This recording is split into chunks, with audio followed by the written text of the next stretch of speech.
partager avec vous comment réagir face aux événements que nous vivons en ce moment. Vous remarquez comme moi que la société réagit soit passivement, en subissant les événements, ou soit en murmurant contre les autorités. Et même certains, on le voit dans les publications, notamment de Facebook, se révoltent contre Dieu. Bien sûr, ces choses étaient annoncées d'avance par Jésus, que certains se rebelleraient face aux événements difficiles.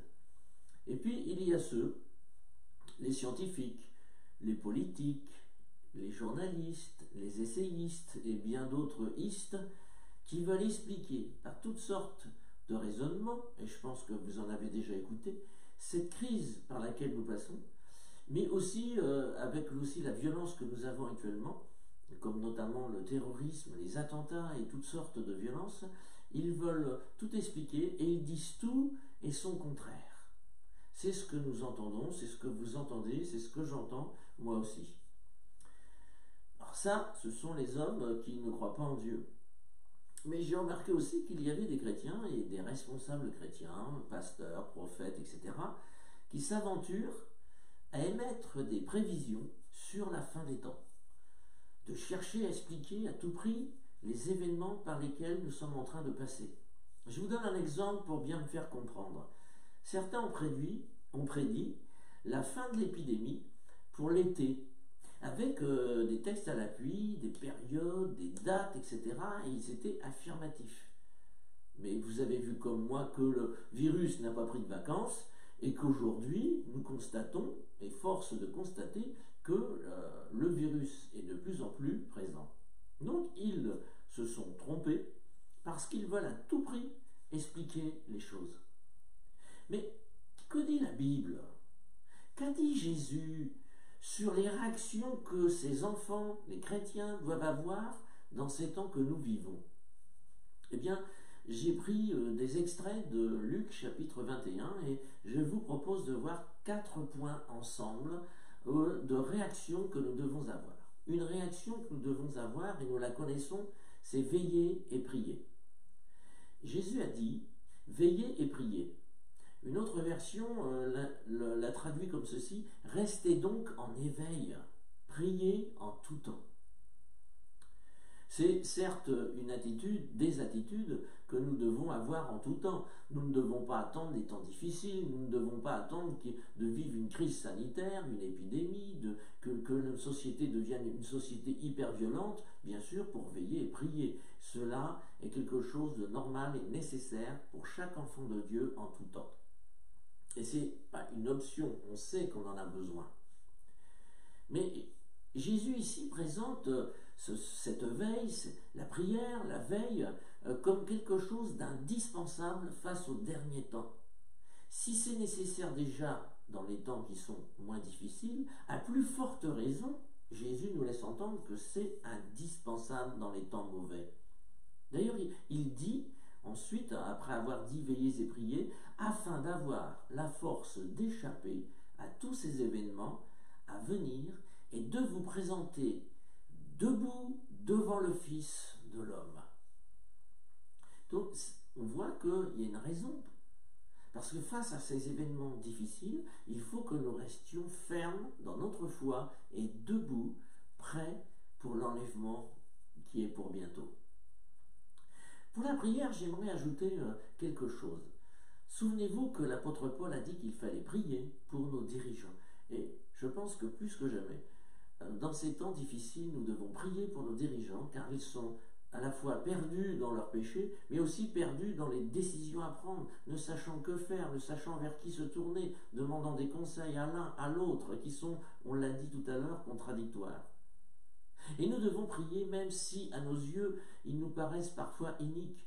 Souvenez-vous, quand l'apôtre Paul écrit ça à Timothée, c'est le monde romain qui règne sur l'Europe et sur une partie du monde. Et à l'époque, sauf erreur de ma part, c'était l'empereur Néron qui régnait.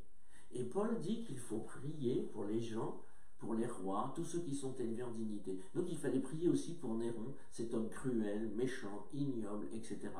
Et qui n'hésitait pas à mettre à mort pour un oui, pour un non. mais Paul dit qu'il faut prier. Alors prions pour nos autorités, elles ont besoin des prières du peuple de Dieu. Il dit aussi, donc, veiller, il faut être attentif. Veiller, c'est être attentif.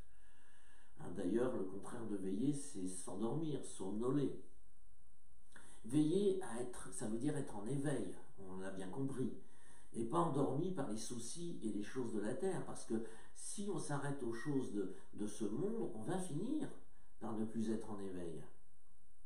Ne pas, ça veut dire aussi veiller, ne pas se laisser séduire par toutes sortes de choses, par notamment les faux prophètes, comme ceux qui prédisent des choses qui ne se réalisent pas. Donc il nous faut, pour cela, dans cette veille, avoir du discernement, éprouver les esprits, connaître, avoir la connaissance biblique nécessaire pour dépister les erreurs.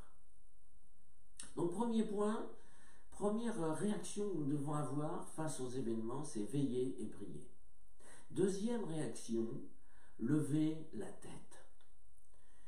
Dans ce Luc 21, Jésus a dit ceci: quand ces événements commenceront à se produire, redressez-vous et relevez la tête, parce que votre délivrance est proche.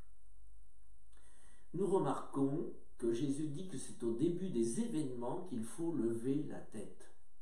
Ce n'est pas quand les événements déjà se sont produits, c'est au début des événements. Il ne faut pas attendre, c'est ce que Jésus nous laisse entendre, mais lever la tête immédiatement. Lever la tête signifie, excusez-moi, avoir un regard vertical. Un regard vertical, c'est-à-dire vers Jésus, vers sa parole. Un regard vertical, c'est-à-dire ce regard vers l'espérance céleste, car nous savons où nous allons, et nous devons continuer à porter les yeux vers cette espérance. Et en ayant ce regard, nous pouvons ainsi partager, témoigner de notre espérance à ceux qui sont égarés, perdus, qui ne savent plus vers qui se tourner. Mais à l'inverse, si notre regard est essentiellement horizontal, car je ne suis pas en train de dire qu'il faut qu'il soit toujours vertical, nous devons aussi regarder ce qui se passe autour de nous, bien entendu, mais si nous passons notre temps à être horizontal, eh bien nous ferons, à vrai dire, comme le monde. La peur va finir, la crainte va finir par nous gagner. Et comme le monde, nous allons murmurer. Nous risquons aussi d'avoir des comportements comme je qualifie de sauvages, comme ceux qui se sont précipités dans les magasins pour faire des stocks de farine, de pâtes, de papier toilette, de sopalin, enfin de tout tas de produits. C'est un comportement mais irrationnel. Mais nous, les chrétiens, nous n'avons pas à avoir ce comportement si toutefois nous avons ce regard effectivement vertical. Parce que, pourquoi je dis cela? Là, tout simplement parce que je suis comme vous, enfin, peut-être pas tout le monde, mais la plupart d'entre nous, nous avons une page Facebook et nous regardons les choses et nous voyons bien que parfois il y a des chrétiens qui réagissent comme les gens de ce monde, ils râlent, ils murmurent, ils critiquent le gouvernement, mais que ferions-nous à leur place? Non, prions pour le gouvernement. Ainsi, si notre regard est essentiellement horizontal, comment partager notre espérance et comment partager ce que nous vivons réellement avec le Seigneur? Donc, deuxième point, lever la tête. Troisième point, ne pas se laisser distraire. Faites attention à vous-même, de peur que votre cœur ne devienne insensible. Au milieu des excès du manger et du boire et des soucis de la vie, et que ce jour ne fonde sur vous à l'improviste. Dans l'évangile selon Matthieu, où on retrouve le parallèle de ce texte de Luc 21, donc dans Matthieu 24, Matthieu relate que Jésus aussi a comparé les temps de la fin à ceux de Noé et à ceux de Lot. Les hommes du temps de Lot et de Noé se distrayaient, ils étaient pris par les affaires de la vie et ils ignoraient Dieu. Et nous le voyons encore aujourd'hui, c'est ce que nous vivons. Si nous regardons vraiment les choses, on voit bien que les gens sont dans la distraction, dans les loisirs, dans les affaires, et que la majorité ignore Dieu. Ils veulent festoyer. Et malgré les contraintes d'aujourd'hui, les confinements, et même quand il y avait les couvre-feux, on a vu des gens qui bravent les couvre-feux, qui bravent le confinement, qui veulent continuer à festoyer, continuer à se distraire, continuer à faire la fête, comme si le virus n'existait pas. Mais nous, chrétiens, enfants de Dieu, toutefois sans légalisme, parce que Jésus n'a jamais dit qu'il était interdit de faire la fête, tout au moins une bonne fête. Jésus n'a jamais dit qu'on ne pouvait pas se distraire, c'est pas ça. Mais on a des priorités. Et la Bible nous invite d'ailleurs à être sobre en toutes choses, et savoir où se situe donc notre priorité, et ne pas être distrait, comme les gens de ce monde, mais d'être au contraire attentif aux signes de la fin des temps, les signes que nous vivons aujourd'hui, et de discerner en quel temps nous sommes. Mais si nous sommes trop distraits, nous ne pourrons pas discerner les temps dans lesquels nous vivons. Troisième point, ne pas se laisser distraire. J'en arrive à mon quatrième et dernier point, persévérer. Jésus a dit, par votre persévérance, vous sauverez votre âme. Ou dans Matthieu, version seconde, celui qui persévérera jusqu'à la fin sera sauvé. Persévérer. Persévérer dans notre marche avec Dieu, car nous marchons avec Dieu, comme à l'instar d'Enoch ou de Noé. Persévérer dans notre foi. Persévérer dans notre attachement à la parole de Dieu, dans notre attachement au Seigneur. Les événements et les circonstances que nous vivons aujourd'hui peuvent nous troubler, et c'est normal. Nous sommes aussi des êtres humains, et on peut être troublés, peuvent aussi nous décourager. Mais retenons cette parole de Jésus, non pas une parole sévère, mais simplement pour nous encourager à persévérer en lui. Jésus donc nous encourage, et prenons cette parole comme un encouragement de la part de Jésus. J'ai cherché les synonymes de persévérance et de persévérer.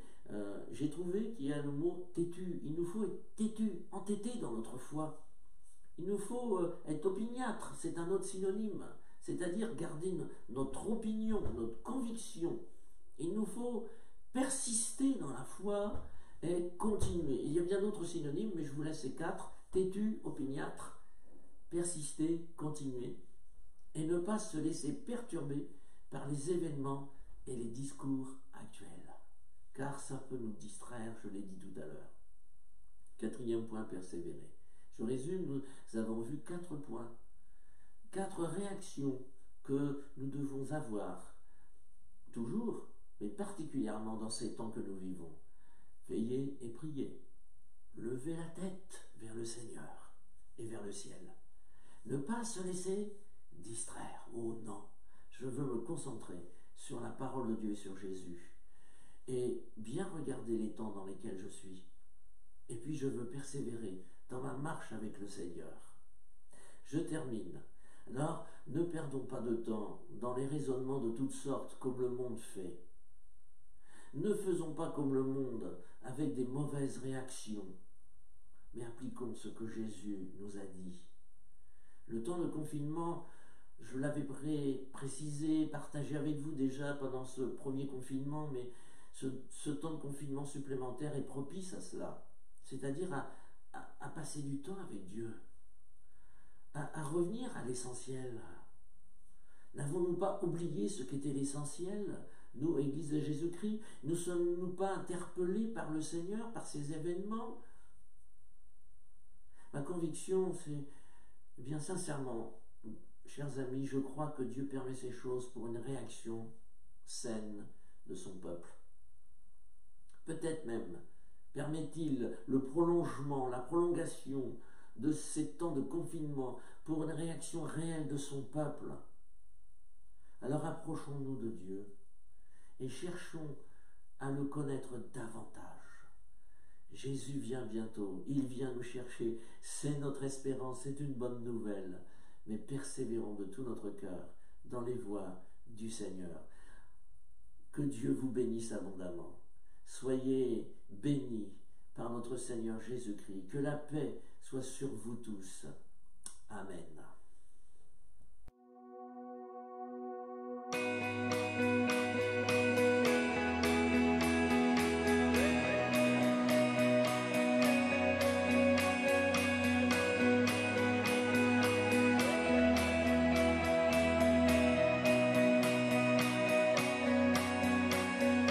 Tu transformes mal en vin,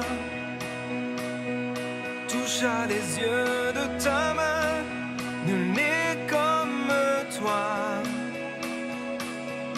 Comme